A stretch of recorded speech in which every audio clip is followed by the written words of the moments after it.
I'm going to break down everything we know so far about customization, backgrounds, traits, and skills in Starfield for you as a kind of one-stop shop video, as there's been quite a lot of exciting and interesting information released since that Starfield Direct presentation back in June. So by the end of this video, you'll be fully up to speed on all of these awesome in-game mechanics. And let's start with how character creation works and what all these other options mean on your screen right now. The first panel being Biometric ID, which is a set of 40 preset designs that get your character in the ballpark of what you want it to look like. And I think it's good to mention this early, by the way, that there is no need to spend the first 4 hours of this game in this character creation menu, which I'm very much guilty of doing in these type of games, especially Bethesda games, because they are allowing us to change our facial features by visiting a genetics facility throughout the galaxy, as noted here on your screen in the bottom left-hand corner. So I'm imagining it will be something similar to Skyrim, specifically in that Dawn Guard expansion, if you played that, where we could visit the sculptor. And I think it's really good that they're including that here again in Starfield, so no need to re-roll a different character if you're not happy 30 or so hours in. Now the next menu is body shape, with the radial wheel allowing us to shape our character from thin to muscular all the way up to heavy, with an option of 2 different walk styles that you will see in action, as you can actually play in third person in this game if you do want to, and not just in specific areas or cutscenes. You can also set your overall skin tone in this menu or in the face panel, which if you played Fallout or Skyrim before, the screen is going to look familiar to you, as there is an immense amount of options available to ensure you get your face looking how you want it to look, with Ben Cano, the lead character artist at Bethesda, saying it's a lot to take in, but it's also the simplest character creation menu that the team have ever created, with all features blending together well. So from head shape to hair and hair color, facial hair, eyes, makeup, blemishes, scars, piercings, jewelry, neck shape, jaw and teeth, it's all here for us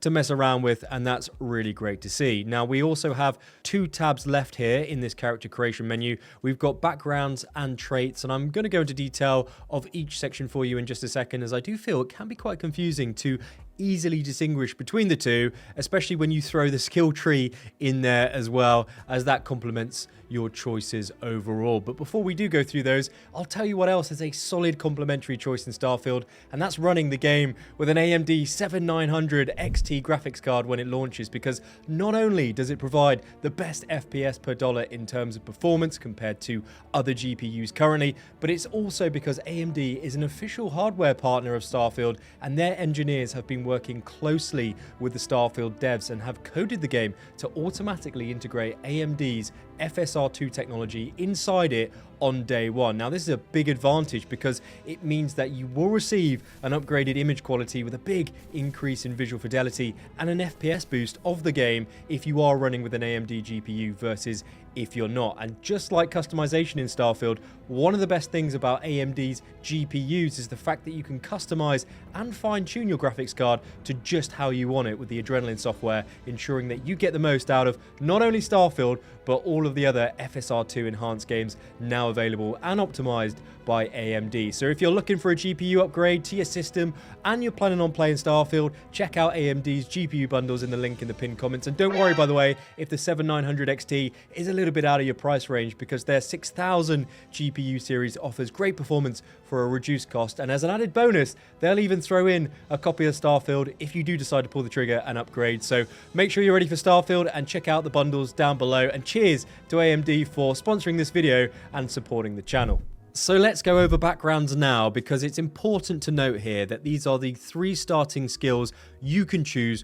before jumping into the game free of charge, that will also not give you any negative side effects for learning them and will not align you with any specific faction, which is what your trait choices can do, and we'll go through them together next. So think of this background choice menu as 3 skills from the in-game skill tree that are free of charge, as we've mentioned, with no downside, that allows you to pick the character history you want before starting the game, which is a nice RPG story-centric bio that is also written underneath the background name, as you can see here. And even though there is no visible stat breakdown in each of these skills, such as 5+ healing, for example, we can deduce what benefits they will give us before we start the game for our first playthrough. And we can see that through these skill panel descriptions, as the medicine skill inside the combat medic background option is pretty straightforward in that it will clearly increase the healing capabilities of our character in game and restore more health when using a bandage or healing device on command. Now, another cool feature to note about these background choices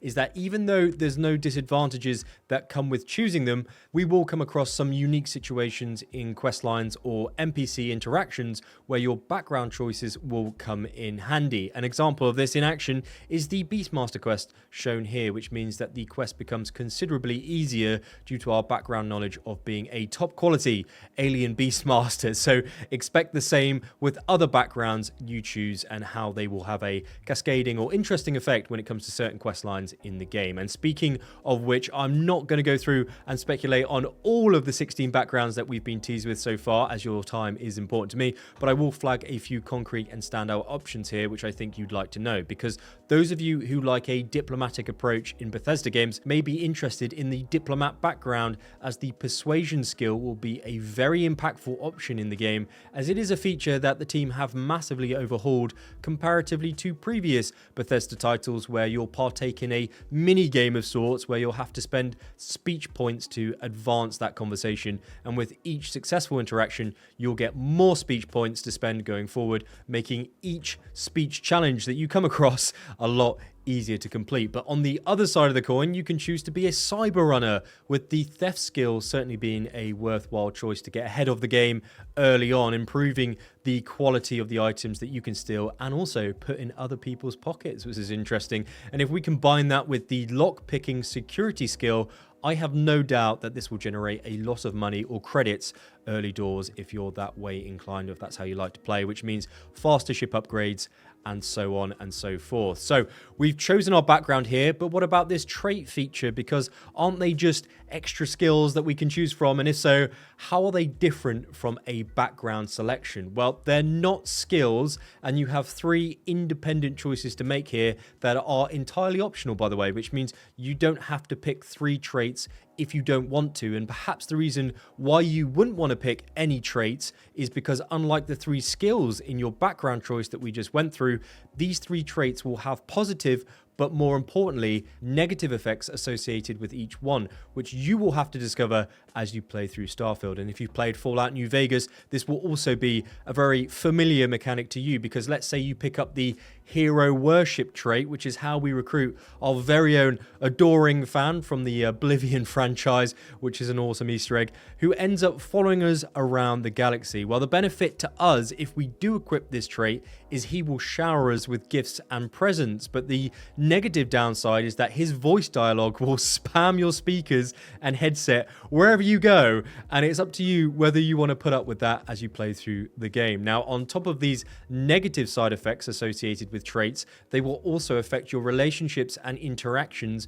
with certain NPCs and factions, which means that certain trait choices genuinely do have a big impact on your game during each playthrough. In fact, a good example of this in play is the Serpent's Embrace trait, where if chosen by you before you start the game, you actually grow up, according to the bio, worshipping the Great Serpent God, which is a specific space religion. And as shown here in this teaser clip from Bethesda, religious zealots of the House of Varun faction, who also worship this certain god, they do end up blocking us from entering a planet, but they end up allowing us to pass through their embargo unharmed because we have the same religious beliefs as them. That said, you can be certain that if you didn't have this religious trait equipped from the start, this random event would have played out a lot differently. And with this in mind, because traits do influence factions quite significantly, it does seem like your trait choice will then affect your interactions with some of the various Starfield factions in the game's main campaign. So I think it's good for you to know that if you do want to start with a blank slate when it comes to engaging with all factions in Starfield, make sure you pick the traits that aren't faction or religion specific, because if you do pick one, it will position you against rival factions or other groups from the start of the game. So okay then, let's say that you pick 3 traits and these negative effects really start to cause you a lot of grief and your kind of Starfield experience begins to really suck because of it. Does that then mean that you have to create a completely new character and start all over again to remove these traits? Well, good news, because no, you won't have to do that, as Todd Howard, the game director recently confirmed in a Constellation questions video on YouTube that each trait will have a quest line attached to it. So you can remove the trait from your character if you've had enough of those negative effects, such as shooting that adoring fan on a distant planet after 10 hours of his in-game voice spam, because it's actually starting to ruin the game for you. So that would be you getting rid of that quest line and that trait from your character there. So do pick wisely, because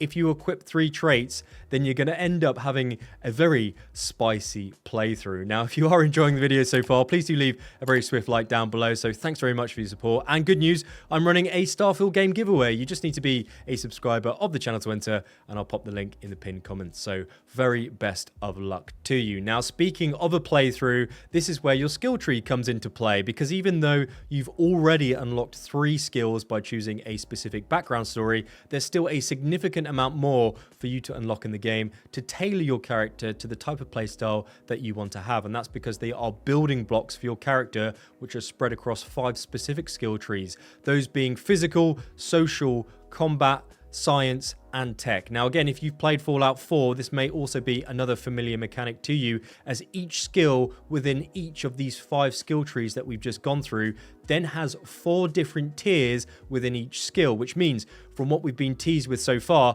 there's over 160 different skill points for us to invest in, which is a substantial amount. Now, that does seem pretty overwhelming, but the reason behind these 4 tier levels within a specific skill actually means we can spend our time investing in skills that we like and upgrading them to the maximum level tier to reap the benefits. But there is a catch to doing this. These 4 tiers are starter, advanced, expert, and master, and the only way to reach that tier 4 master skill level isn't just simply by spending the 4 skill points you've earned by leveling up, but you also have to complete a challenge at every tier level and then spend a point to progress it. So for example, let's use that lockpicking security skill we talked about earlier, because if we want to unlock the tier 1 in this skill specifically, we'll need to hack and pick 5 locked doors. And after we've done so, as you can see here, we can then progress to tier 2, where we will then need to hack 15 expert doors, and so on and so forth, with the max level rewarding us with a substantial skill bonus. And in this example, it's the ability to skip part of the minigame lockpicking cutscene, so we can get to the loot behind the door a lot faster. Now, the benefit to this format of skill progression means that you don't spend a lot of time in game grinding out skills and stuff that you don't really want to do, because it's just not enjoyable for you. So you can just focus on a skill that you want. And what I mean by that is you're not going to be doing challenges that you're not interested in, or spending skill points in skills you don't really care about to then get to the skills you really want at the end of that skill tree. And I think that's a really big positive game mechanic here. That said, even though you won't have to spend skills in, let's say, the physical skill tree here to then unlock skills in the tech tree as a kind of prerequisite, you will have to unlock a certain amount of skills in that tech tree to then reach the best skills in that same tech tree, which are tiered here with the gold color bar identifying them as such. So yeah, you can't just reach level 5 in the game when you just start the game and then unlock the best skills in the game in that tech tree. You're going to have to work your way through your favorite tech tree skills and challenges before that does open up to you. But what's also really cool about Starfield is that you can hire crew members who have maxed out certain skill trees that you're not necessarily interested in leveling up yourself personally, but you do appreciate the need for them in your ship or outpost when it comes to productivity and resource generation. A good example of this in action is hiring Heller to manage one of our moon outposts, because his outpost engineering skill is rank 3 of 4, as you can see here, which could suggest that because he's stationed there, we gain access to more outpost modular upgrades that benefits our resource production and research long term in the game. It kind of compounds over time. So skills won't only play an important role for us personally, it's also good to put the right crew members in the right places to maximize their own unique skills so we can prosper long term. Now, if you're excited for Starfield, click on this video right now on your screen. It should be on my face actually, for another breakdown just like this one, and do consider subscribing if you haven't already. I'll be covering Starfield from start to finish, including guides, tips and tricks, news and updates. It's all going to be here, and it would be great to have you along for the ride. Big thanks to Nika, my co-content creator, for helping me make this video. Not possible without her, and cheers for stopping by. Coffee is, of course, on me.